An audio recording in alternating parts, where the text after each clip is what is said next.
X তো এক্সই, এক্সের প্রতি ভালোবাসা ছিল, যদি ভালোবাসা থাকে সেই ভালোবাসা তো কখনো ফুরায় না।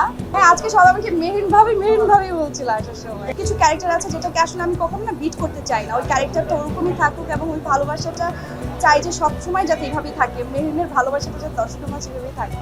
আমার কাছে প্রিয় তো অফকোর্স সামির, আর এক্স তো এক্সই, এক্সের প্রতি ভালোবাসা ছিল, যদি ভালোবাসা থাকে সেই ভালোবাসা তো কখনো ফুরায় না। তো তাহাদের প্রতি এক ধরনের ভালোবাসা সারা জীবনে থেকে যাবে, বাট যে আমার পার্টনার, যে আমার সোল সামির, তার অবস্থানটা আমার লাইফে সবচেয়ে উপরে আর কি।